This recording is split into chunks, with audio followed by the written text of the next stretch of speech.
ও সঞ্জয় দাদা, তাড়াতাড়ি বিয়েখান করো। আমার তো মন চায় তোমার বিয়েখান খাওয়ার। তোমরা যদি এরকম বিয়ে না করেন তাহলে আমাকে কদিনে বিয়ে করবো। করো করো, তাড়াতাড়ি বিয়েখান করো। ও সঞ্জয় দা, বিয়েটা করি ফেলান। এতগুলো লোকে কল লাগছে, এত জোর করে লাগছে, বিয়েটা করি ফেলান বুঝছেন, নাহলে এই বছর খানো যাবে। কতদিনে করবেন বিয়ে? বাড়ি সঞ্জয় দা, বিয়ে বাড়ি যাই, চল চল। আরে লজ্জা লাগে না? তোর বিয়েটা লাগা, তোর বিয়েটা। সঞ্জয় দা, বিয়েটা করে ফেলা, একটা বয়সের তো ব্যাপার আছে।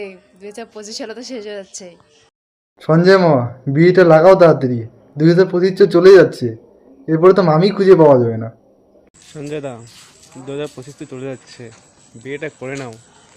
তোমার সঞ্জয় দা, বিয়েটা করে ফেলাও কেনে? সবাই করাচ্ছি, তুই তাও না শুনিস? কতদিন করবি? সঞ্জয় মামু, বিয়ে কার্ড লাগান। কতদিনে সিঙ্গেল থাকবেন? বিয়ে কার্ড লাগা, বিয়ে খাই। বিয়ে করবো তুই? বিয়েটা করে ফেলাও কেনে? সবাই করাচ্ছে। হুম হুম, শুনি না কেন? তুই কর, তাড়াতাড়ি বিয়ে কর। তো বিয়েটা করে নাও। কবে করবা বিয়েটা? আচ্ছা, তোরা যে সবাই এইভাবে সঞ্জয়দার পিছনে লাগছিস, ঠিক আছে, এত জ্ঞান দিচ্ছিস, ঠিক আছে, তাহলে সবাই মিলে একটা মেয়ে খোঁজ, ব্যাস, তাহলে তো সঞ্জয়দের বিয়ে করে, তাই না? হ্যাঁ, সঞ্জয়দের বিয়ে করা দরকার, তা মেয়ে খোঁজ একটা, ব্যাস, তাহলে তো বিয়ে করবে, তাই না?